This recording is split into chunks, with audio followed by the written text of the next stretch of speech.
Lucy Martinez stared at the hospital ceiling, counting the fluorescent lights for the 100th time. Tomorrow would determine if she lived or died, and her family was somewhere in the Bahamas posting sunset photos on Instagram. She'd given up hope that anyone would be there for her surgery until Dr. Richardson walked in with news that would change everything. Lucy, I have someone here who wants to meet you. Your anonymous donor has been closer than you ever imagined. I'd love to know which corner of the globe you're watching from. And if this story speaks to you, make sure to subscribe. Tomorrow's video is one you absolutely can't miss. The text message came at 11:47 p.m., exactly 12 hours before Lucy was supposed to go under the knife. Her hands trembled as she read her mother's words. "Sweetie, the cruise is non-refundable, and we've been planning this for months. You'll be fine. The doctors know what they're doing. Love you." Lucy set her phone face down on the sterile hospital nightstand and stared at the wall. 23 years old, and she was about to face the most terrifying moment of her life completely alone. The irony wasn't lost on her. She needed a new heart, and the people who were supposed to love her most had just broken the one she had left. The cardiac unit at Denver General was quieter at night, but sleep remained impossible. Lucy had been born with hypertrophic cardiomyopathy, a condition that had slowly been strangling her heart muscle for over 2 decades. What started as occasional breathlessness during high school track had escalated to fainting spells, chest pains, and finally, complete heart failure at 22. Dr. Sarah Richardson had been brutally honest during their consultation 3 months earlier. Without a transplant, you have maybe 6 months. With it, you could live a normal life. But finding a matching donor? She'd trailed off, and Lucy had filled in the blanks herself. People her age and blood type didn't typically die in ways that left their organs viable for donation. The miracle had come 2 weeks ago. A perfect match had been found, a young person who'd suffered a tragic accident in Colorado Springs. Lucy had cried for 3 days straight, overwhelmed by the conflicting emotions of grief for someone she'd never met and gratitude for their ultimate gift. Her family's initial reaction had been celebration. Her parents, Robert and Diana Martinez, had hugged her, while her younger brother Jake had whooped and spun her around the kitchen of their suburban Denver home. "We'll all be there," her mother had promised, every step of the way. But that was before the Carnival Cruise Line had offered them a last-minute deal to the Caribbean, before her father had calculated how much money they'd lose if they didn't take the trip, before her mother had rationalized that Lucy would be unconscious anyway, so what difference would it make?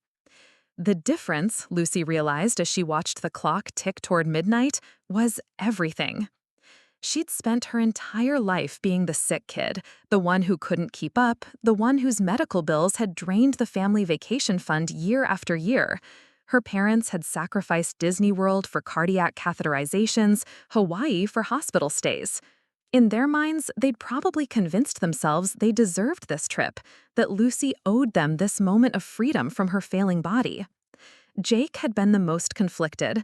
At 19, he was caught between loyalty to his sister and pressure from their parents. Lucy had seen the guilt in his eyes when he'd stopped by her apartment the night before they left. "I wanted to stay," he'd said quietly, not quite meeting her gaze. "But Mom and Dad said you'd understand. They said you'd want us to go." She nodded and smiled because that's what Jake needed to hear, but inside, something had cracked that had nothing to do with her damaged heart. Now, alone in room 314, Lucy tried to imagine what her family was doing.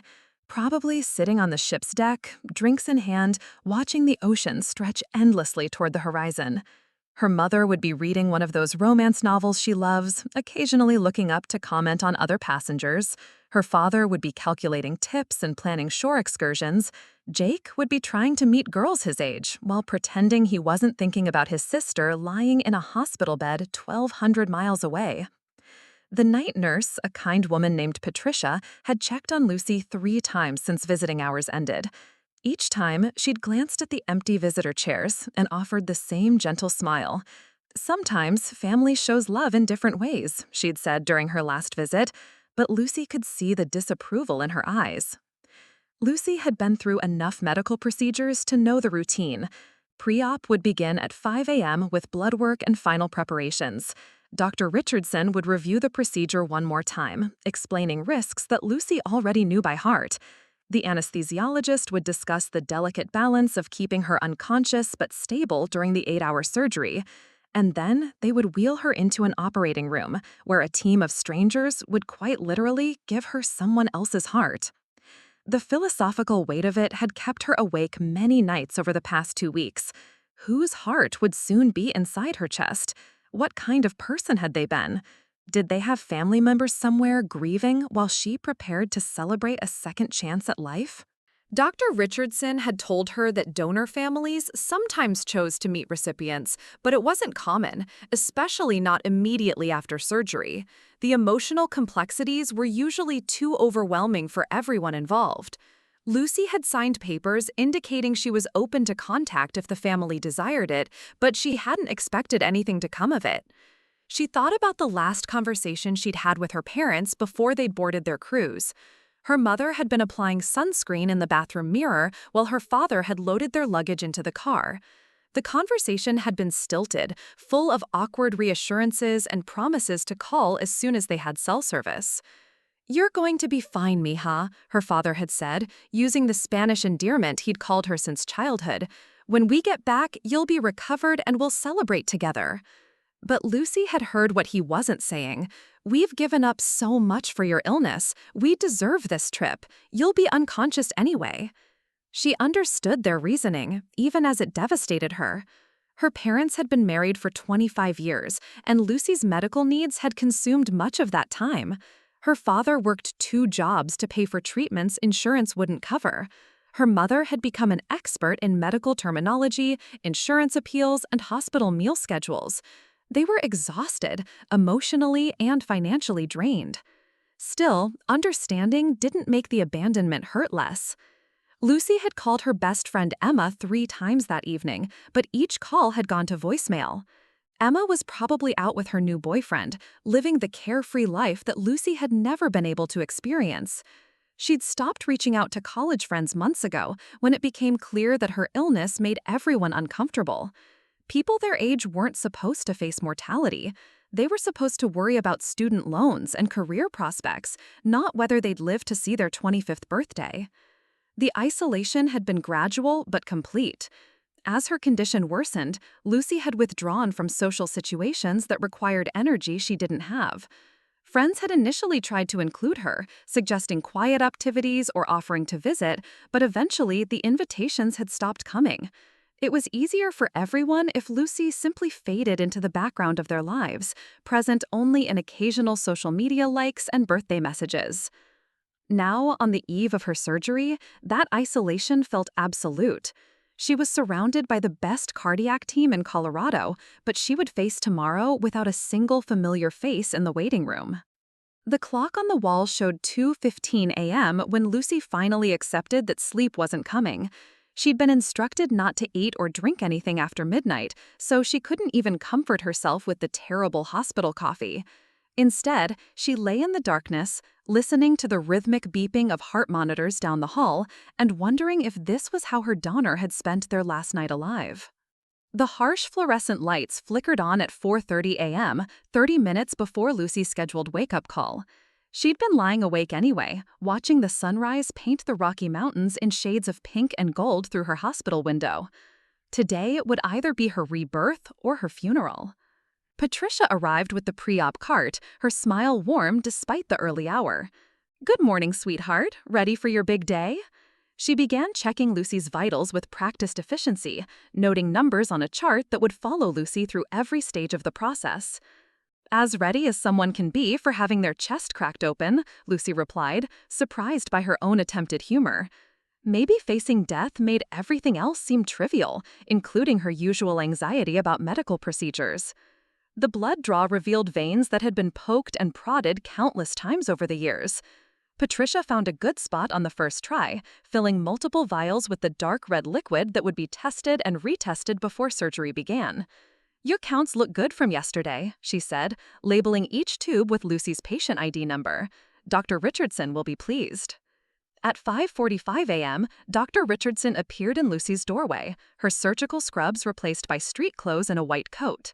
Even at this ungodly hour, she looked composed and confident, exactly the kind of person Lucy wanted holding her life in skilled hands.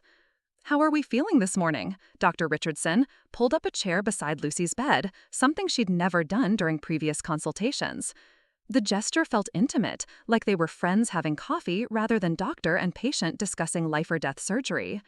"Terrified," Lucy answered honestly, "but ready." Dr. Richardson nodded approvingly. "Good. Terror means you understand the magnitude of what we're doing. Overconfidence would worry me more." She opened Lucy's chart and flipped through pages of test results, surgical plans, and consent forms.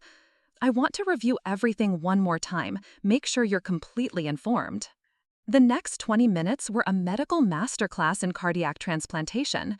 Dr. Richardson explained how they would stop Lucy's heart using a cardioplegic solution, how the heart-lung bypass machine would keep her blood oxygenated during the procedure, how they would remove her diseased heart while leaving the back walls of both atria intact to preserve nerve connections. A lot of love and effort went into bringing this story to life. If you're enjoying it, we'd be so grateful if you'd subscribe to our channel. Now, back to where we left off. "The donor heart has been perfectly preserved," Dr. Richardson said, her voice taking on a reverent tone. "The procurement team did exceptional work. This person's gift to you is in pristine condition." Lucy felt a familiar wave of conflicted emotions. Gratitude mixed with grief for someone she'd never met. Relief tempered by the knowledge that her second chance had come at the ultimate cost to another family. "Will I ever know who they were?" Lucy asked. "That depends on the family's wishes," Dr. Richardson replied carefully. "Donor families sometimes choose to make contact after recipients have recovered, but it's entirely their decision, and there's no timeline for it." The anesthesiologist, Dr. Michael Torres, arrived at 6:30 a.m. with his own set of questions and explanations. He was younger than Lucy had expected, probably in his early 30s, with kind eyes behind wire-rimmed glasses. "I'll be your guardian angel for the next 8 hours," he said, settling into the chair Dr. Richardson had vacated. "My job is to keep you in that perfect state between life and death while Dr. Richardson works her magic." Dr. Torres explained the cocktail of medications that would render Lucy unconscious, the breathing tube that would deliver oxygen to her lungs, the various monitors that would track every aspect of her body's function during surgery. His calm confidence was reassuring, even as he described procedures that sounded like science fiction. At 7:15 a.m., orderlies arrived to transport Lucy to the preoperative area. The journey through Denver General's corridors was surreal, a final tour of the conscious world before she surrendered control to strangers. Nurses and staff members they passed offered encouraging smiles, small gestures of support from people who understood the gravity of what was about to happen. The pre-op bay was a controlled chaos of medical professionals preparing for various procedures. Lucy's gurney was positioned next to monitoring equipment that would track her vital signs until the moment anesthesia took hold. Nurses attached electrodes to her chest, inserted an IV line into her hand, and placed a pulse oximeter on her finger. "We're going to take excellent care of you," said Jennifer, the OR nurse who would be present throughout Lucy's surgery. She had been doing cardiac procedures for 15 years and radiated the quiet confidence that came from having witnessed hundreds of successful operations. At 8 o'clock sharp, they began wheeling Lucy toward operating room 3. The hallways seemed to stretch endlessly, punctuated by automatic doors that whooshed open and closed with mechanical precision.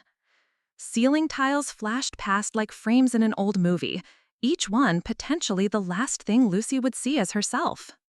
Nurses and staff members they passed offered encouraging smiles, small gestures of support from people who understood the gravity of what was about to happen. The pre-op bay was a controlled chaos of medical professionals preparing for various procedures. Lucy's gurney was positioned next to monitoring equipment that would track her vital signs until the moment anesthesia took hold.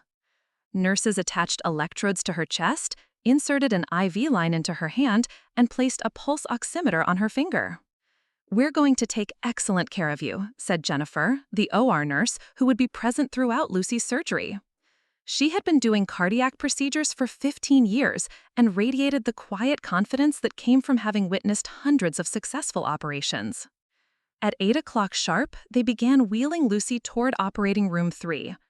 The hallways seemed to stretch endlessly, punctuated by automatic doors that whooshed open and closed with mechanical precision. Ceiling tiles flashed past like frames in an old movie, each one potentially the last thing Lucy would see as herself. The operating room was a marvel of modern medical technology.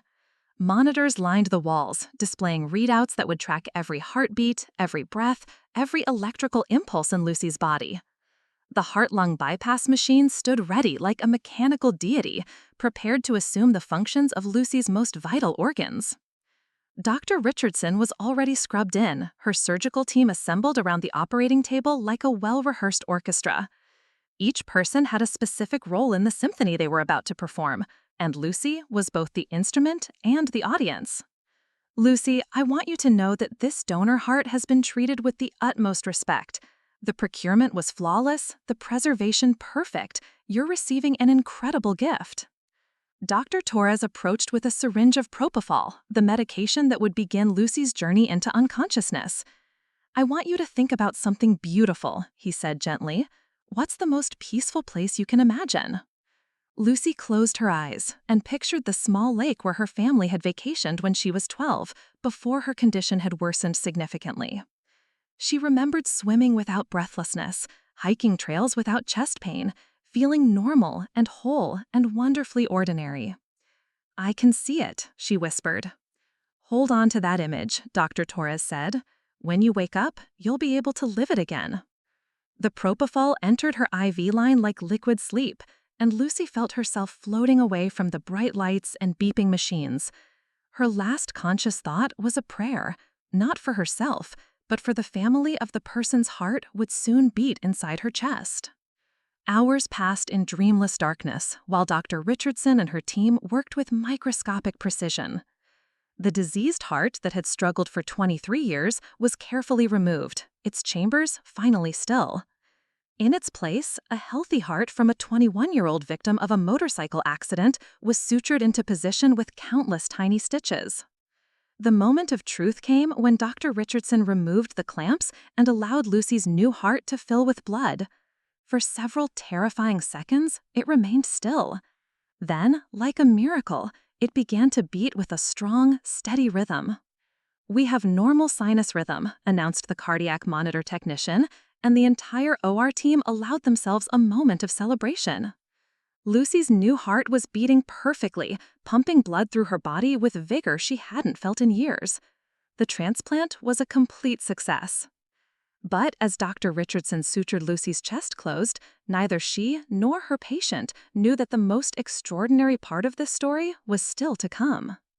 Consciousness returned to Lucy in waves, like surfacing from the deepest ocean. First came the awareness of breathing, not the shallow, labored gasps she'd grown accustomed to, but deep, satisfying breaths that filled her lungs completely. Then came the sensation of her chest rising and falling with mechanical precision, and finally, the overwhelming realization that something fundamental had changed inside her body. The cardiac ICU was dimly lit, designed to promote healing rest.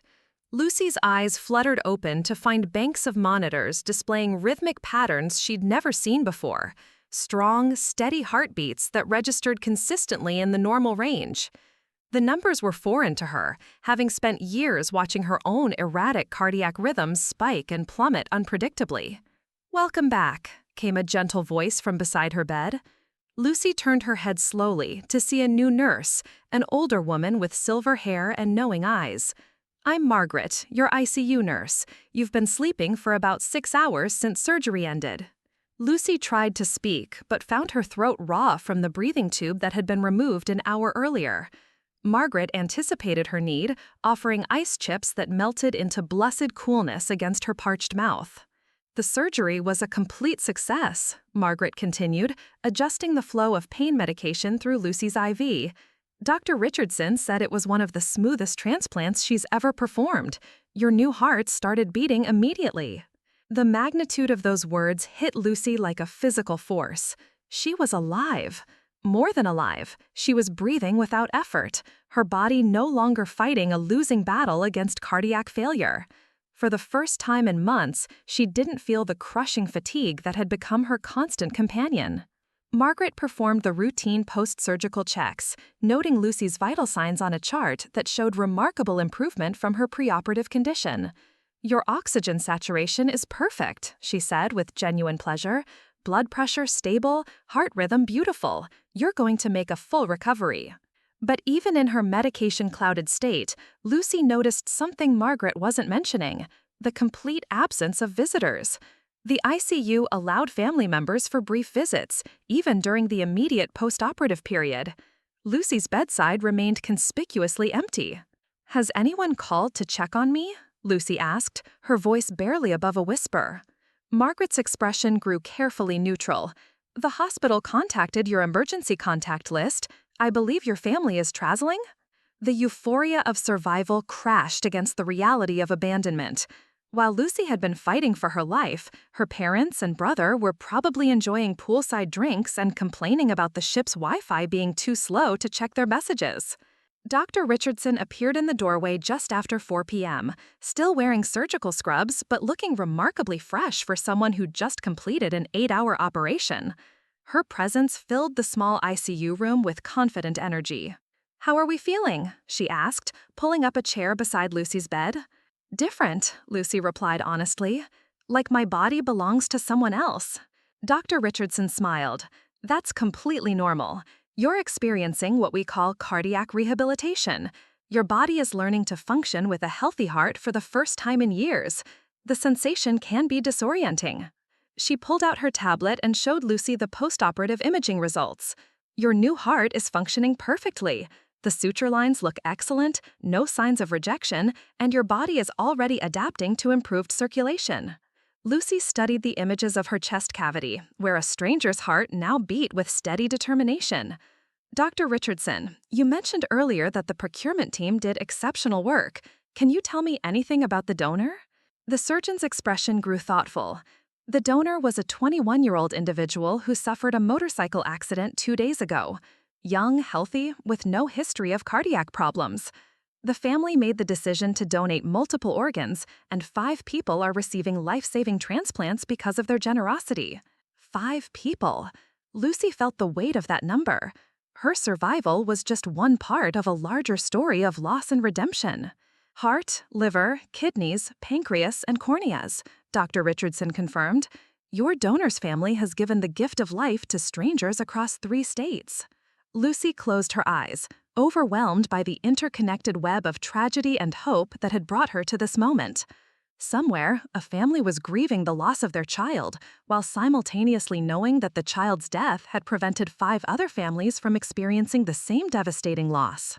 Dr. Richardson appeared in the doorway just after 4 p.m., still wearing surgical scrubs but looking remarkably fresh for someone who just completed an 8-hour operation.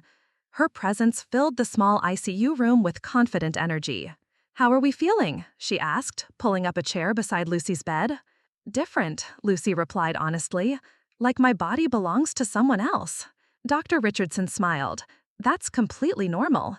You're experiencing what we call cardiac rehabilitation. Your body is learning to function with a healthy heart for the first time in years. The sensation can be disorienting." She pulled out her tablet and showed Lucy the post-operative imaging results. "Your new heart is functioning perfectly. The suture lines look excellent, no signs of rejection, and your body is already adapting to improved circulation." Lucy studied the images of her chest cavity, where a stranger's heart now beat with steady determination. "Dr. Richardson, you mentioned earlier that the procurement team did exceptional work. Can you tell me anything about the donor?" The surgeon's expression grew thoughtful. "The donor was a 21-year-old individual who suffered a motorcycle accident 2 days ago. Young, healthy, with no history of cardiac problems. The family made the decision to donate multiple organs, and 5 people are receiving life-saving transplants because of their generosity." 5 people. Lucy felt the weight of that number. Her survival was just one part of a larger story of loss and redemption. Heart, liver, kidneys, pancreas, and corneas, Dr. Richardson confirmed. Your donor's family has given the gift of life to strangers across 3 states. Lucy closed her eyes, overwhelmed by the interconnected web of tragedy and hope that had brought her to this moment. Somewhere, a family was grieving the loss of their child, while simultaneously knowing that the child's death had prevented 5 other families from experiencing the same devastating loss. Dr. Richardson, Lucy said slowly, I know donor families sometimes want to remain anonymous, but if they ever want to meet me, I'd like that very much. The surgeon nodded. I'll make note of that in your file. These situations are delicate, but many families find comfort in meeting recipients. It helps them see that their loved one's death had meaning. As Dr. Richardson prepared to leave, she paused at the doorway. Lucy, I want you to know that your case has been remarkable, not just medically, but personally. Your strength throughout this process, especially facing it alone, has impressed everyone on the surgical team. The comment stung, despite its intended kindness. Lucy's strength hadn't been a choice. It had been a necessity born from abandonment. Evening brought a parade of specialists checking Lucy's progress. The cardiac rehabilitation team outlined an exercise program that would gradually rebuild her stamina. The transplant coordinator discussed the complex medication regimen she'd need to prevent organ rejection. The social worker asked gentle questions about her support system, clearly noting the absence of family visitors. Around 8 p.m., Margaret returned for the night shift. She'd brought a tablet loaded with movies and audiobooks, understanding that ICU patients often struggled with boredom during the critical monitoring period. Any preferences? Margaret asked, scrolling through options. Actually, Lucy said, could you help me with something else? I'd like to write a letter. Margaret brought paper and pen, helping Lucy prop herself up enough to write despite the chest tubes and monitoring wires. The letter came slowly, each word carefully chosen. To the family of my donor. I don't know your name, and I may never know the details of your loss, but I want you to know that your child's heart is beating strongly inside my chest as I write this. I am 23 years old, and until yesterday, I was dying. Your decision to donate organs gave me a future I thought I'd lost. More than that, it gave me hope. I promise to take care of this heart. I promise to live fully, to make choices that honor the gift you've given me. Your child's heart will beat for adventures, for love, for all the experiences I thought I'd never have. If you ever want to meet the person whose life your child saved, I would be honored to tell you about the miracle you made possible. With endless gratitude, Lucy Martinez. Margaret helped Lucy seal the letter in an envelope addressed to the Organ Procurement Organization, which would forward it to the donor family if they wished to receive it. As night fell over Denver General, Lucy lay in her hospital bed listening to the steady rhythm of her new heart. Each beat was a promise, a second chance, a bridge between one person's tragedy and another's triumph. She didn't know that 3 floors down, a middle-aged man named David Chen was sitting in the hospital cafeteria, staring at his untouched coffee and gathering courage for a conversation that would change both their lives forever. She didn't know that her donor hadn't been a stranger at all, but someone whose connection to her ran deeper than either of them could have imagined. The revelation was coming, but first, Lucy needed to heal enough to handle the truth that would redefine everything she thought she knew about family, loyalty, and the mysterious ways that lives intersect. Lucy's second day post-surgery brought remarkable progress. The chest tubes had been removed that morning, and she was able to sit up without the crushing fatigue that had plagued her for months. The physical therapy team was amazed by her rapid recovery. Her new heart was pumping blood so efficiently that her body was responding like a machine that had finally received proper fuel. I've never seen someone bounce back this quickly, said Kevin, her physical therapist, as Lucy successfully walked the length of the ICU hallway without assistance. Most transplant patients take at least a week to achieve this level of mobility. Lucy smiled, still marveling at the sensation of walking without breathlessness. I feel like I could run a marathon, she said, only half joking. Let's start with walking to the nurse's station and back, Kevin laughed. Marathon training comes later. The improvement in her physical condition made the emotional isolation even more pronounced. Other patients in the cardiac ICU had streams of visitors, spouses holding hands, children bringing handmade cards, friends taking shifts to provide companionship during the long hours of recovery. Lucy's room remained empty except for the medical staff. She'd received exactly 2 text messages from her family since the surgery. Her mother had sent a generic, "Hope everything went well, love you" message that could have been copied and pasted from a greeting card. Her father had texted a thumbs up emoji and "Proud of you, kiddo," which felt hollow given his absence during the most terrifying experience of her life. Jake had been silent completely. Around 2 p.m., Margaret approached Lucy's bed with an unusual expression, part excitement, part concern. "Lucy, there's someone here who would like to speak with you. He says it's about your donor." Lucy's heart rate spiked, visible immediately on the monitors surrounding her bed. "The donor family wants to meet me already?" "He didn't say he was family," Margaret replied carefully. "He said he has information about your donor and asked if you'd be willing to speak with him. I can tell him you're not ready if you prefer." Lucy's curiosity overrode her anxiety. "I'll see him." Margaret left and returned minutes later with a man who looked to be in his early 50s. He was average height with graying hair and kind eyes that seemed familiar, though Lucy was certain they'd never met. He carried himself with the careful posture of someone carrying enormous emotional weight. "Lucy," he said softly, "my name is David Chen. I'm a social worker here at Denver General. I have something very difficult to tell you." Lucy's mind raced. A social worker wouldn't typically be the person delivering information about organ donors. "Is something wrong with my surgery? With the heart?" "No, no," David said quickly, settling into the visitor's chair that had remained empty since her admission. "Your surgery was perfect. Your recovery is remarkable. This is about something else entirely."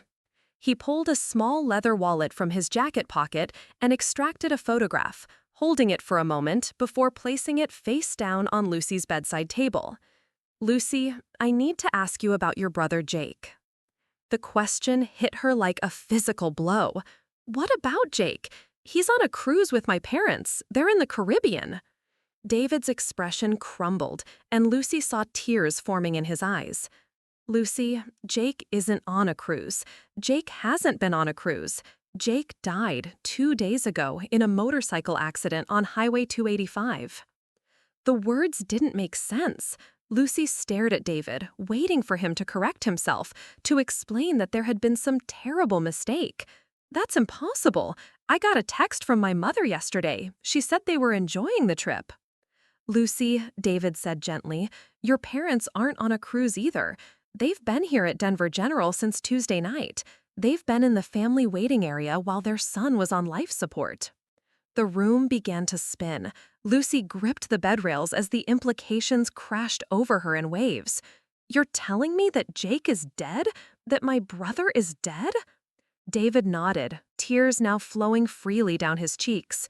"Jake was declared brain dead Wednesday morning after 2 days of life support. Your parents made the decision to donate his organs." Lucy's world tilted completely off its axis. The photograph on her bedside table seemed to glow with significance. With trembling hands, she reached for it and turned it over. It was Jake's driver's license photo, the same cocky smile he'd worn since high school, the same messy hair he'd never learned to style properly, but Lucy's eyes went immediately to the small red heart symbol in the corner, indicating organ donor status. "No," she whispered. "No, this can't be right. Jake is 19. Jake is healthy. Jake is supposed to be learning to surf in the Bahamas right now." David leaned forward, his voice breaking. "Lucy, I am so sorry. Jake was riding his motorcycle home from work Tuesday evening. A drunk driver ran a red light and hit him at full speed. He was wearing a helmet, but the impact caused massive brain trauma." Lucy felt her new heart, Jake's heart, pounding against her ribs. "Are you telling me that my brother's heart is beating inside my chest?" "Yes," David whispered. "Jake's heart, Jake's liver, Jake's kidneys, they've saved 4 lives in the past 2 days. But you were his perfect match. His heart was meant for you." The monitors around Lucy's bed began alarming as her vital signs spiked. Margaret rushed in, checking the readouts with professional concern, but Lucy waved her away. "Where are my parents?" Lucy demanded, her voice rising. "Where are Robert and Diana Martinez right now?" "They're in the family bereavement suite on the third floor," David replied. "They've been there since Wednesday morning, making arrangements and dealing with the donation process."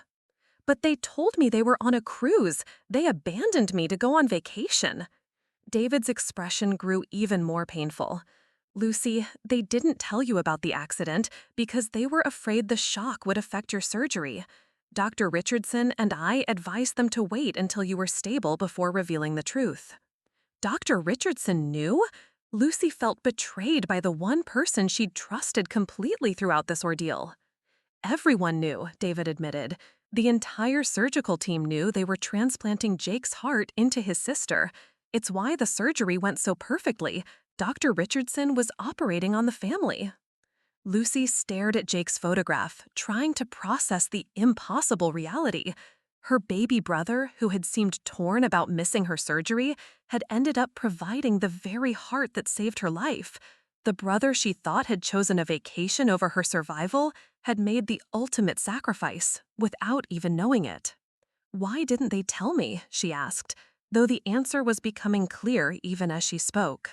"Because loving parents sometimes make impossible choices," David replied. "They could either lose both their children to grief and shock, or trust that Jake's final gift to you was strong enough to carry you through the surgery first and the truth later." Lucy looked down at her chest, where Jake's heart continued to beat with steady determination.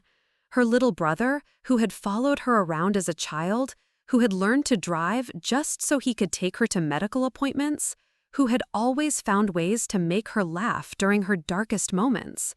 He was still taking care of her, even in death.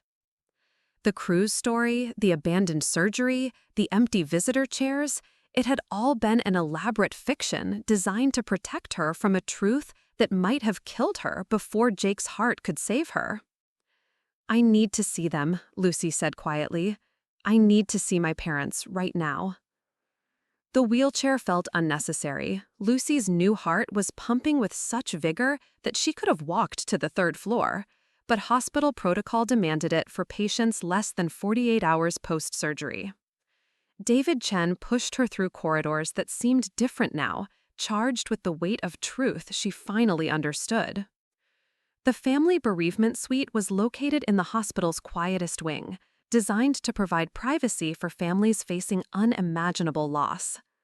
As they approached room 312, Lucy could hear muffled voices through the door, her father's deep baritone and her mother's higher pitch, both strained with exhaustion and grief. David knocked softly before opening the door. "Mr. and Mrs. Martinez, Lucy is here." The scene that greeted Lucy shattered her heart in ways that had nothing to do with her medical condition. Her parents looked like they'd aged a decade in 3 days.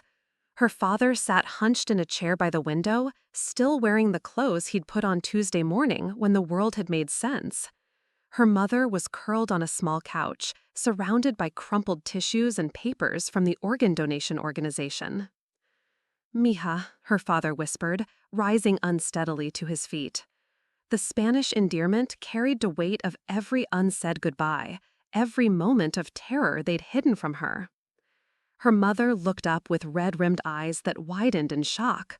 "Lucy, you shouldn't be out of bed. You just had surgery. You should be resting." "I should be grieving my brother," Lucy replied quietly, "but I was too busy being grateful for a stranger's heart."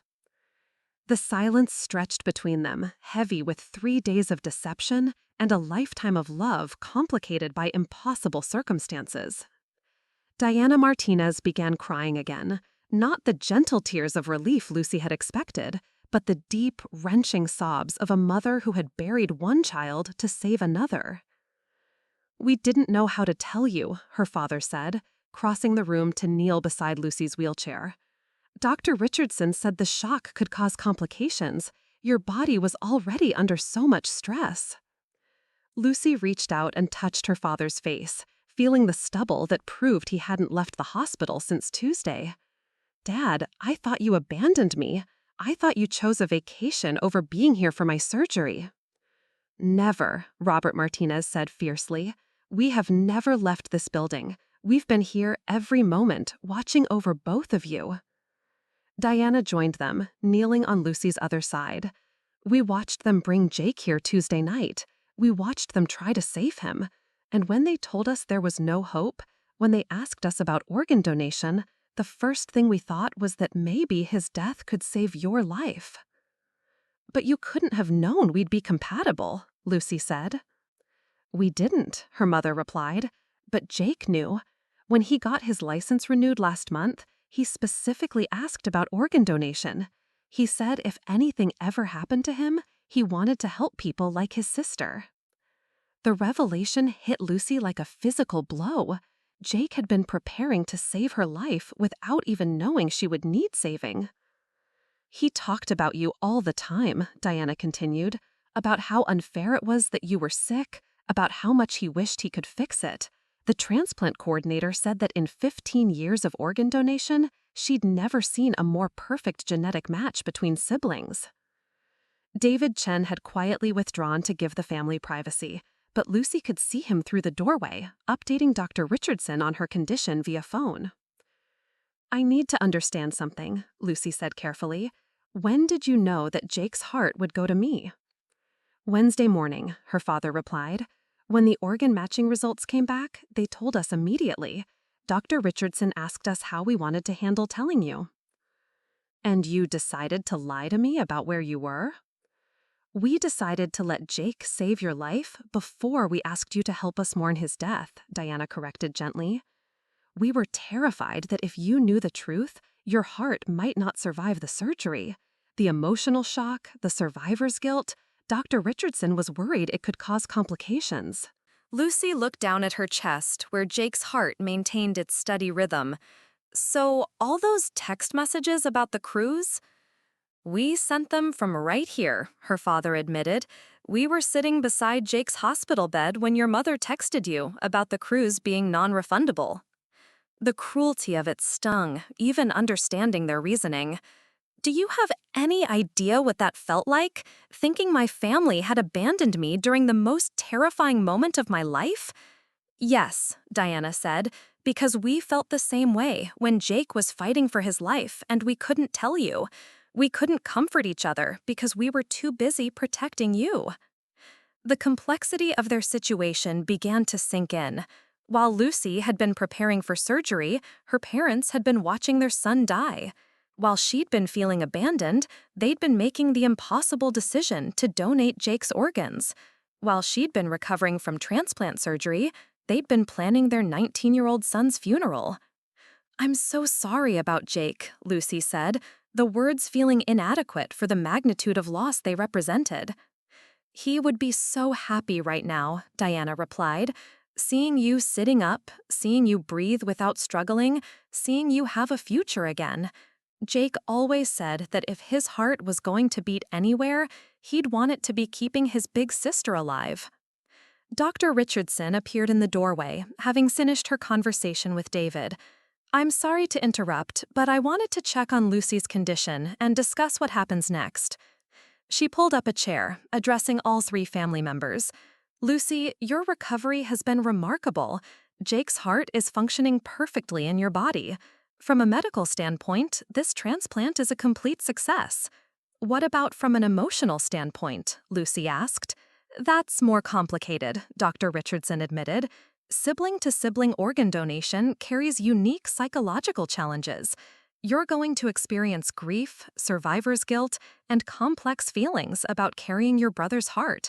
We have counselors who specialize in these situations. Lucy looked at her parents, seeing their own struggle reflected in their exhausted faces. Are we going to be okay? Eventually, Diana said, but first we have to get through saying goodbye to Jake. The funeral arrangements had been postponed pending Lucy's recovery. The organ donation process had required Jake's body to be maintained until all recipients were stable, and the family had refused to proceed with services until Lucy could participate. When? Lucy asked. This Saturday, Robert replied, if Dr. Richardson clears you for discharge. I'll be there, Lucy said firmly. Jake deserves to have his whole family say goodbye. Dr. Richardson nodded approvingly. I think Jake would want you there. And Lucy, I want you to know that your brother's other organs have been equally successful. His liver saved a 40-year-old father of 3. His kidneys went to a grandmother and a college student. His corneas restored sight to 2 people. 5 lives, Lucy said softly. Jake saved 5 lives. 6, Diana corrected. He saved you, but he also saved us. Without you, we would have lost both our children this week. As evening fell over Denver General, the Martinez family sat together in the bereavement suite, sharing memories of Jake and slowly learning to navigate their new reality. Lucy felt her brother's heart beating strongly inside her chest, and for the first time since waking up from surgery, she understood that survival wasn't just about receiving Jake's gift, it was about honoring it. The hardest part of her journey was just beginning, but she wouldn't face it alone. Her family had never abandoned her after all. They had simply loved her and Jake so much that they were willing to bear unimaginable pain to protect them both. Friday morning brought Lucy's official discharge from Denver General, though leaving felt surreal after everything that had transpired within those walls. The same corridors where she'd felt abandoned 3 days earlier now held entirely different memories, not of isolation, but of a family's desperate attempt to save both their children in an impossible situation. Dr. Richardson met them at the cardiac unit's main desk with a thick folder of post-transplant instructions. Lucy, I want to see you in my office Monday for your first follow-up appointment. We'll run an echocardiogram and check your medication levels. The immunosuppressive drugs were crucial, a complex cocktail designed to prevent Lucy's body from rejecting Jake's heart. The irony wasn't lost on her that her immune system needed to be artificially weakened to accept the gift that would make her stronger than she'd been in years. Any restrictions on activity? Lucy asked, signing discharge papers with handwriting that looked shakier than she felt. Listen to your body, Dr. Richardson replied. You'll be amazed at what you can do now, but don't push too hard too fast. Your sternum needs 6 weeks to heal completely. The ride to her parents' house in Robert's aging Honda was Lucy's first time outside the hospital since Tuesday. Denver looked different through the windshield. Colors seemed more vivid, the Rocky Mountains more majestic. She found herself noticing details that had been invisible during her months of declining health. Children playing in parks, couples walking hand in hand, joggers running effortlessly along sidewalks. Jake always said you'd love hiking once you got better, Diana mentioned from the passenger seat, following Lucy's gaze toward the mountain trails visible in the distance. Maybe we could do that sometime, Lucy replied carefully. The future tense felt foreign when discussing activities with her deceased brother, but his presence seemed woven into every conversation now. The Martinez family home on Maple Street looked exactly as Lucy had left it Tuesday morning, but stepping inside felt like entering a museum of her former life. The living room still displayed family photos spanning 2 decades. Jake's school pictures progressing from gap-toothed kindergartner to handsome teenager, Lucy's medical milestones captured alongside normal childhood moments. We kept Jake's room exactly as he left it, Robert said quietly, noting Lucy's gaze toward the hallway. We weren't ready to change anything yet. Lucy nodded, understanding. Jake's presence filled the house in ways both comforting and devastating. His motorcycle helmet sat on the kitchen counter where he'd left it Tuesday morning, never imagining he wouldn't need it for the ride home. His coffee mug remained in the sink, still stained from his last morning routine. That afternoon, visitors began arriving, friends, neighbors, and extended family who'd learned about the tragedy through social media and phone calls. Each conversation required careful navigation between congratulating Lucy on her successful surgery and expressing condolences for Jake's death. Lucy's best friend Emma showed up around 3 p.m., carrying flowers and struggling to find appropriate words. I don't know what to say, she admitted, settling onto the couch beside Lucy. I'm so happy you're alive, but I'm so sorry about Jake. That pretty much sums up how I feel too, Lucy replied. The contradiction of celebrating her recovery while mourning her brother was exhausting in ways that had nothing to do with surgery. Emma stayed for 2 hours, filling Lucy in on college friends' reactions to the news and offering to help with anything Lucy needed. But Lucy could see the discomfort in her friends' eyes. Death at their age was supposed to be abstract, not this immediate reality of loss and survival intertwined. Jake's best friend Marcus arrived that evening, clutching a worn baseball cap that Lucy recognized as her brother's favorite. He was wearing this Tuesday morning when he left for work, Marcus said, placing it gently in Lucy's hands. I thought you should have it. Lucy held the cap, inhaling the faint scent of Jake's cologne that still lingered in the fabric. He was excited about something that morning. Do you know what? Marcus smiled through his tears. He'd just gotten approved for that apartment downtown, the one near his work. He was planning to tell you and your parents this weekend. Another piece of Jake's interrupted future, another dream that would remain forever unfulfilled. Lucy pressed the cap to her chest, feeling her brother's heart respond with a slight acceleration. Whether from emotion or physical exertion, she couldn't tell. Lucy, Marcus continued, Jake talked about you constantly, about your surgery, about how scared he was that it might not work. He used to say that if anything ever happened to him, at least his organs could help people like you. People keep telling me that, Lucy said, about him talking about organ donation. It wasn't just talk, Marcus replied. Last month, when he renewed his license, he made a big deal about the organ donor designation. He said family should take care of family, even after death. That evening, as Lucy prepared for her first night at home since the transplant, she found herself standing outside Jake's bedroom door. The room that had once been off-limits to her annoying older sister now felt like sacred space. Diana found her there, holding Jake's baseball cap. You can go in if you want. We all need to figure out how to remember him. Jake's room was a snapshot of interrupted adolescence. Textbooks from his community college automotive program sat stacked on his desk beside video games and car magazines. His work clothes hung in the closet, the uniform he'd never wear again from the garage where he'd been learning to rebuild engines. Lucy sat on his unmade bed, surrounding herself with the physical evidence of her truncated life. On his nightstand, she discovered a journal she'd never known he kept. The most recent entry was dated Monday night, less than 12 hours before his accident. Lucy's surgery is tomorrow. I keep thinking about what Dr. Richardson said about finding a donor. It's crazy how someone has to die for her to live. I hope whoever it is knows their heart is going to someone who deserves it. Lucy's the strongest person I know. She never complains about being sick, never feels sorry for herself. If I could give her my heart right now, I would do it without hesitation. The words blurred as tears filled Lucy's eyes. Jake had written his own prophecy, expressing a willingness that the universe had taken literally just hours later. I found that this morning, Diana said from the doorway. I think Jake knew somehow. How is that possible? I don't think it's about knowing the future, Diana replied, settling beside Lucy on Jake's bed. I think it's about knowing love. Jake loved you so much that he was prepared to save you however he could, whenever the opportunity arose.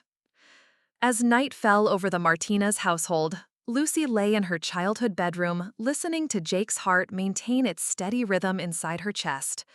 Through the thin wall separating their rooms, she could hear her parents talking quietly, planning funeral arrangements, discussing how to return to work, trying to navigate their new reality as a family of 3 instead of 4. Tomorrow would bring Jake's funeral, the formal goodbye that would mark the end of one chapter and the beginning of another. Lucy touched her chest, feeling the strong heartbeat that was both her salvation and her burden. Thank you, Jake, she whispered into the darkness. I promise I won't waste this gift. But even as she made the promise, Lucy wondered how anyone could possibly live a life worthy of such sacrifice. How do you honor someone who gave you everything while asking for nothing in return? The answers would come with time. But tonight, she simply let her brother's heart carry her into peaceful sleep.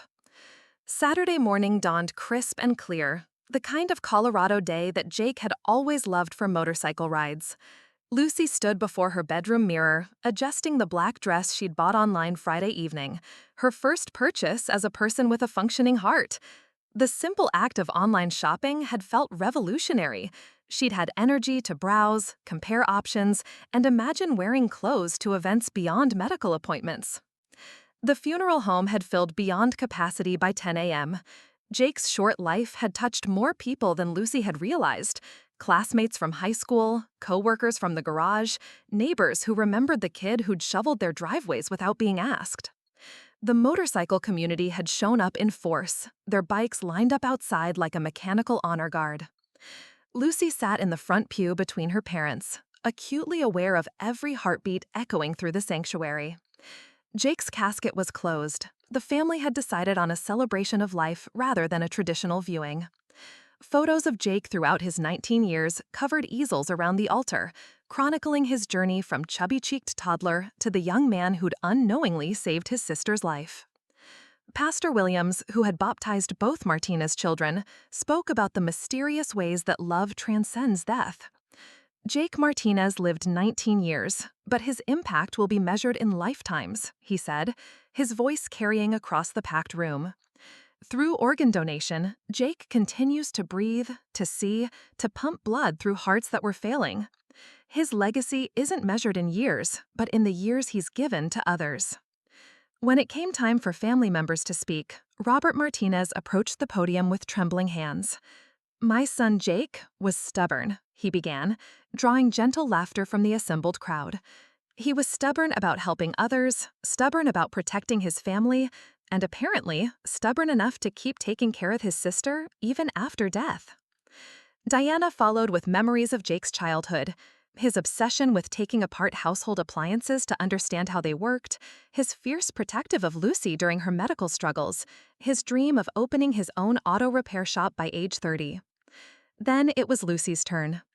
She approached the podium on unsteady legs, not from weakness, but from the overwhelming weight of what she needed to say.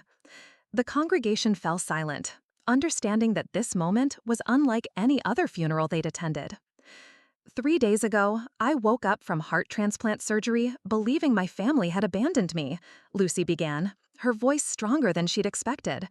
I thought they'd chosen a vacation over being present for the most important day of my life.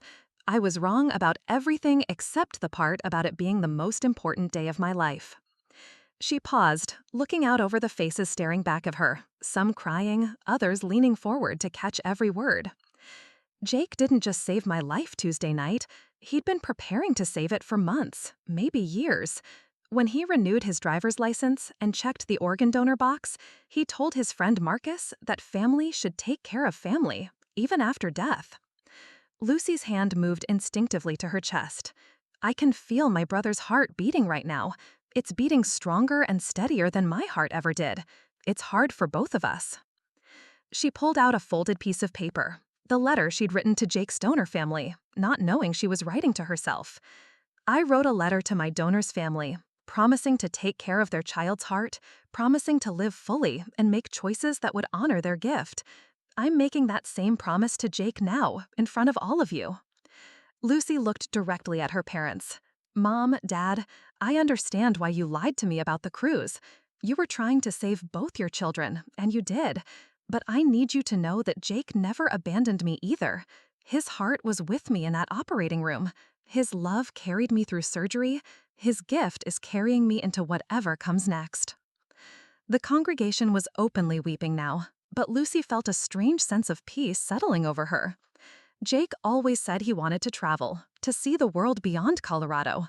Well, Jake, you're going to travel now. Your heart is going to climb mountains you never got to see. Your kidneys are going to help a grandmother play with grandchildren you'll never meet. Your liver is going to help a father watch his kids grow up. Your corneas are going to help people see sunsets you'll never witness with your own eyes. Lucy's voice broke slightly, but she pushed forward. I don't know how to live a life worthy of this gift, but I'm going to spend every day trying to figure it out.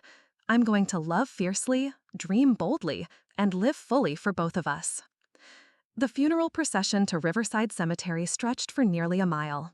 Jake's motorcycle friends rode escort, their engines rumbling a mechanical farewell that would have made him smile. At the graveside, Lucy placed his baseball cap on the casket, whispering a final private goodbye to the brother who would live on in ways he'd never imagined. 3 months later, Lucy stood on the summit of Mount Evans, 14,265 feet above sea level. The climb had taken her 4 hours, a feat that would have been impossible with her diseased heart. Jake's heart had carried her above the clouds, pumping oxygen-rich blood through muscles that finally worked as they were designed to. She pulled out her phone and called her parents, who were back at work but checking on her constantly. "I made it to the top," she said when Diana answered. "How do you feel?"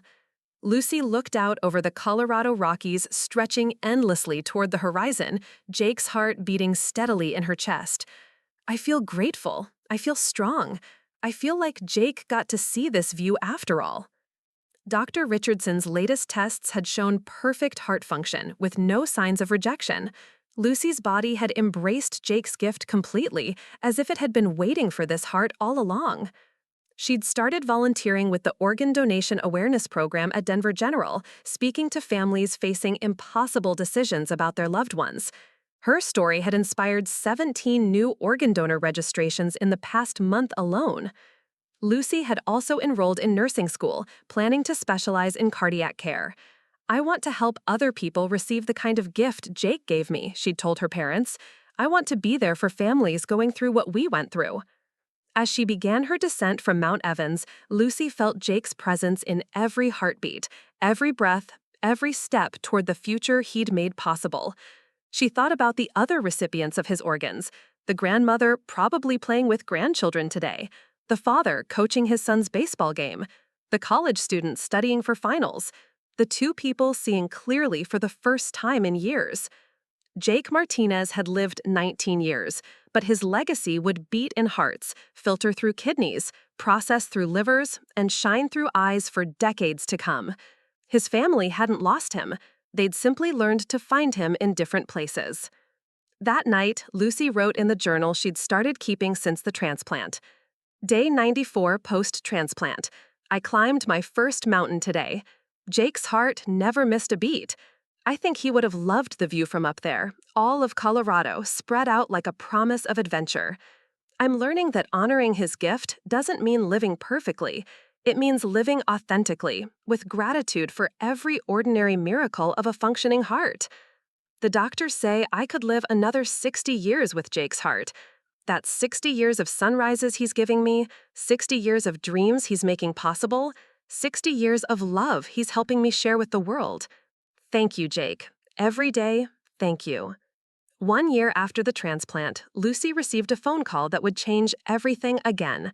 Dr. Richardson's voice carried unusual excitement as she explained that the other organ recipients wanted to meet, not just Lucy, but all of Jake's recipients. "It's unprecedented," Dr. Richardson said. "Usually, if meetings happen at all, they're one-on-one between the donor family and individual recipients. But Jake's recipients have been in contact with each other through the Organ Procurement Organization, and they want to honor him together." The meeting was arranged for the anniversary of Jake's death at a community center in downtown Denver.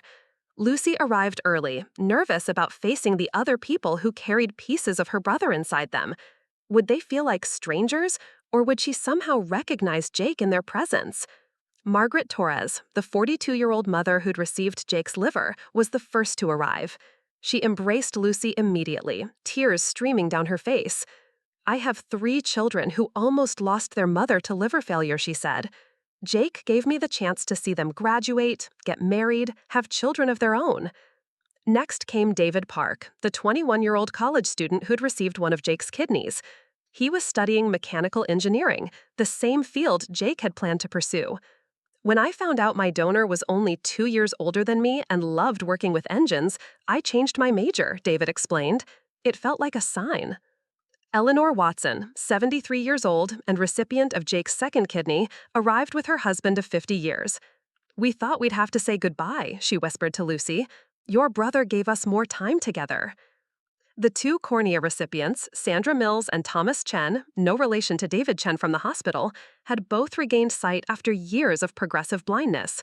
Sandra, an artist, brought a painting she'd completed, her first in 5 years. Thomas, a teacher, shared photos from his grandson's wedding, the first family event he'd been able to see clearly in over a decade. As they sat in a circle, sharing stories about how Jake's gifts had transformed their lives, Lucy realized something profound. Her brother hadn't just died in a motorcycle accident. He had multiplied, becoming part of 6 different families, 6 different futures, 6 different dreams fulfilled. Margaret Torres spoke about teaching her youngest daughter to cook Jake's favorite meal, information she'd learned from Lucy during their correspondence. It sounds strange, but I wanted to honor the person whose liver was keeping me alive, she explained. David Park had started a scholarship fund for automotive students at Jake's community college. I figured since Jake's kidney is helping me succeed in engineering, the least I could do was help other people pursue his original dream. Eleanor Watson and her husband had begun volunteering at motorcycle safety courses, determined to prevent accidents like the one that claimed Jake's life while honoring the gift his death had provided. The meeting lasted 4 hours, but it felt like minutes. As they prepared to leave, Sandra Mills made an unexpected announcement. "I want to create something together, a memorial that represents all of us, all the lives Jake saved." Over the following months, the group collaborated on a memorial garden at Denver General Hospital. Sandra designed it, incorporating elements that represented each recipient and their connection to Jake. A small fountain provided the sound of flowing water, representing the kidney recipients.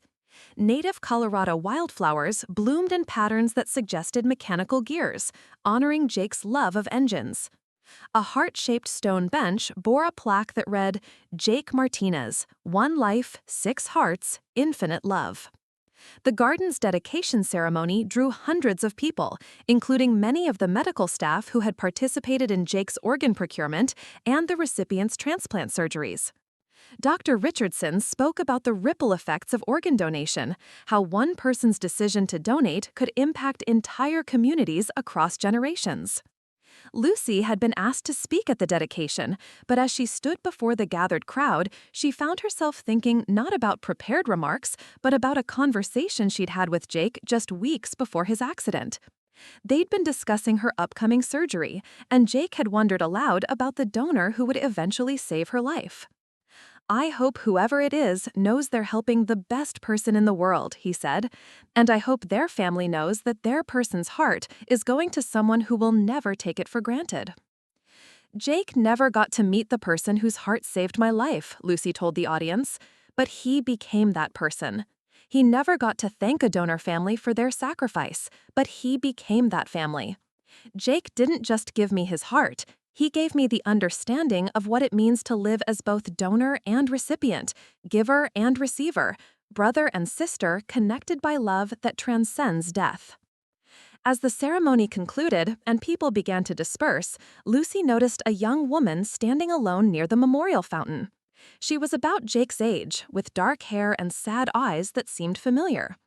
"Excuse me," the woman said as Lucy approached. "Are you Lucy Martinez?" "Yes, I am." "My name is Ashley Reyes. I was Jake's girlfriend." Lucy's heart skipped, literally. She'd known Jake had been dating someone, but he'd been private about the relationship, and in the chaos following his death, Lucy had never thought to seek out this mysterious girlfriend. "Jake talked about you constantly, about your surgery, about how worried he was, about how much he wanted you to get better. I was supposed to meet you the weekend after your surgery. Jake had planned this whole dinner where he was going to introduce us." Another piece of Jake's interrupted future, another relationship severed by his sudden death.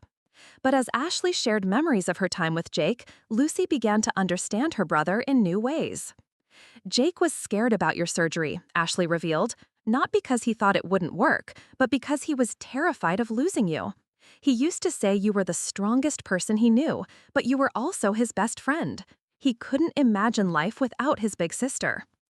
Ashley had been driving to the hospital the night of Jake's accident, planning to surprise him after his shift ended. Instead, she'd arrived to find emergency vehicles and learned that the boy she loved had been airlifted to Denver General. "I stayed until the end," Ashley said quietly. "Your parents let me be there when they removed life support. Jake looked peaceful, like he was just sleeping. I told him I'd take care of you if I could, but it turns out he'd already arranged for that himself." Over the following months, Ashley became like a sister to Lucy, sharing stories and memories that helped keep Jake's personality alive in ways that medical procedures and organ donation couldn't capture. She told Lucy about Jake's secret plan to propose after Lucy's recovery, about the engagement ring he'd been saving for, about the future he'd imagined with both Ashley and Lucy in it.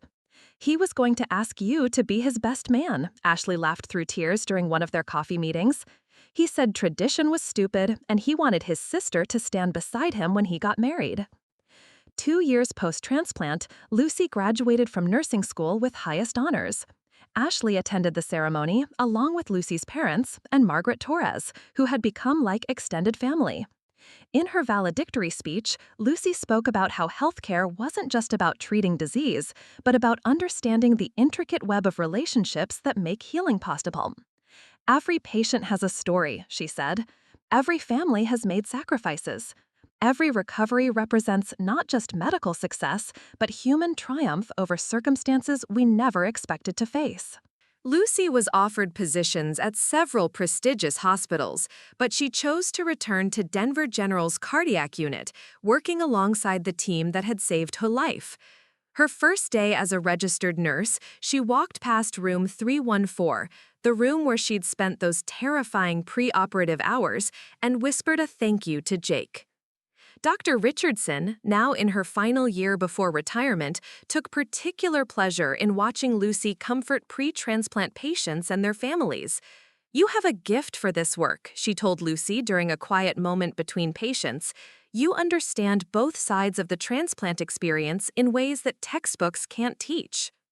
On quiet nights in the cardiac ICU, when patients couldn't sleep and families kept vigil, Lucy would tell them about Jake.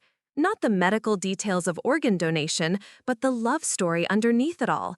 How a 19-year-old boy's decision to help others had rippled through time to save his sister and 5 strangers. How death had been transformed into life. How the ending had become the beginning. "Your story gives people hope," Margaret Torres told Lucy during one of their regular dinner meetings. "Not just hope for medical miracles, but hope that love really can conquer death." 3 years after receiving Jake's heart, Lucy ran her first marathon, 26.2 miles through the streets of Denver, finishing in Jake's honor. As she crossed the finish line, she felt his heart pounding with exertion and joy, carrying her across a threshold she'd never imagined crossing. The local news covered her story, calling it the most inspiring marathon finish of the year. But Lucy knew the real inspiration wasn't her running. It was Jake's decision, made in a DMV office months before his death, to check a small box that would change everything. That evening, Lucy sat in Jake's memorial garden as the sun set behind the Rocky Mountains, her brother's heart beating steadily in her chest. She thought about the conversation they'd never had, the future they'd never shared, the dreams that had died with him, and the new dreams that had been born from his gift. "Thank you, Jake," she whispered to the gathering darkness, "for saving me, for teaching me, for showing me that love doesn't end when heartbeats stop. Thank you for being my brother, my donor, my hero, and my guardian angel all at once." Jake Martinez had lived 19 years, but his story was still being written. In Lucy's nursing career, in Margaret's children's laughter, in David's engineering projects, in Eleanor's golden years, in Sandra's artwork, in Thomas's clear vision of his family's faces. 5 years after the transplant, Lucy faced her biggest challenge yet. During a routine follow-up appointment, Dr. Richardson's replacement, Dr. Amanda Foster, noticed some irregularities in Lucy's echocardiogram results. The images showed slight thickening in one of the heart valves, not rejection, but a condition called chronic allograft vasculopathy that sometimes developed years after transplant. "It's not immediately life-threatening," Dr. Foster explained carefully, "but we need to monitor it closely. There are treatment options, and with proper management, many patients live normal lifespans despite this complication." Lucy felt the familiar fear creep back into her chest, the same terror she'd experienced before her original transplant. But this time, she wasn't facing it alone. Ashley had become her closest friend and confidant, and the network of Jake's organ recipients had evolved into something like an extended family. When Lucy shared the news during their monthly gathering, Margaret Torres immediately offered to research the best specialists in the country. David Park, now a successful engineer, volunteered to use his company's medical insurance database to find cutting-edge treatment centers. Eleanor Watson, despite being in her late 70s, insisted on driving Lucy to every appointment. "Jake's heart has carried you this far," Eleanor said firmly. "We're not going to let anything happen to it now." The treatment plan involved a combination of new medications and lifestyle modifications, but Dr. Foster was optimistic about Lucy's prognosis. "You're in excellent physical condition otherwise," she noted. "Your brother's heart is still strong, and your body has maintained the transplant beautifully. This is just something we need to manage." During this challenging period, Lucy made a discovery that changed her perspective entirely. While organizing Jake's belongings, something the family had finally felt ready to do, she found a hidden folder in his desk drawer labeled Future Plans. Inside were documents that took her breath away. Jake had been secretly taking online courses in organ donation advocacy. He'd researched becoming a spokesperson for donor awareness programs, had drafted letters to local high schools proposing educational presentations, and had even outlined a business plan for a nonprofit organization dedicated to supporting donor families and recipients. One document was particularly stunning, a detailed essay Jake had written for a scholarship application to study biomedical engineering with a focus on improving organ preservation techniques. The essay was dated just 2 weeks before his accident. "I want to help solve the organ shortage crisis," Jake had written. "Too many people die waiting for transplants that never come. If I can't donate my organs while I'm alive, I want to spend my life making sure organs that are donated have the best possible chance of success." Lucy realized that Jake's dedication to organ donation hadn't been a sudden decision made at the DMV. It had been a carefully considered mission, born from watching his sister struggle and evolving into a life purpose he'd never had the chance to fulfill. Ashley helped Lucy digitize all of Jake's research and plans. "He would want you to continue this work," she said as they scanned documents late into the night. "He would want his ideas to live on, even if he couldn't implement them himself." Inspired by Jake's hidden passion, Lucy decided to take a sabbatical from nursing to establish the Jake Martinez Foundation for Organ Donation Awareness. Using Jake's research as a starting point, she developed programs that went far beyond simple donor registration drives. The Foundation's flagship program paired donor families with recipient families for ongoing support relationships. Lucy had learned that many donor families struggled with grief that was complicated by not knowing whether their loved one's organs had been successful. Similarly, many recipients carried guilt about benefiting from someone else's tragedy without being able to express gratitude. Jake's foundation also created educational materials that explained the organ donation process in terms that teenagers could understand and relate to. Lucy worked with graphic designers to create social media content that made organ donation seem less clinical and more personal. Stories of people like Jake who had chosen to help others, stories of recipients who had gone on to live extraordinary lives. The Foundation's most innovative program was the Second Life Scholarship, which provided funding for organ recipients to pursue education or career changes they'd been unable to attempt before their transplants. Margaret Torres was among the first recipients, using the scholarship to return to school and become a nurse practitioner specializing in liver disease. Word of Lucy's work spread throughout the transplant community, and she was invited to speak at medical conferences across the country. Her presentations combined medical expertise with personal experience in ways that moved audiences to action. Organ donor registrations in Colorado increased by 30% in the Foundation's first year of operation. During one particularly memorable presentation at Johns Hopkins, Lucy met Dr. Patricia Reynolds, a pioneering researcher in xenotransplantation, the potential use of animal organs for human transplant. Dr. Reynolds was intrigued by Lucy's unique perspective as both recipient and advocate. "Most organ recipients focus on their gratitude," Dr. Reynolds observed after Lucy's presentation. "You focus on the system that made your transplant possible and how to improve it for others. That's the perspective we need in research." Dr. Reynolds invited Lucy to join an advisory committee for a groundbreaking study on improving organ preservation during transport.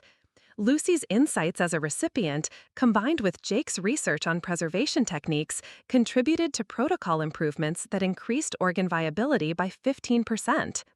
The work was demanding but fulfilling in ways that surprised Lucy.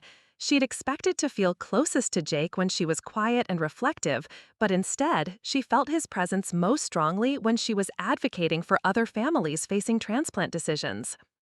At one foundation event, Lucy met the Chen family, whose 16-year-old son Timothy was waiting for a heart transplant. Timothy's condition was similar to Lucy's, but his family was struggling with the uncertainty of waiting for a donor match. Lucy spent hours with Timothy and his parents, sharing not just her medical experience, but the emotional journey of living with a transplanted organ. The hardest part isn't the surgery, she told Timothy.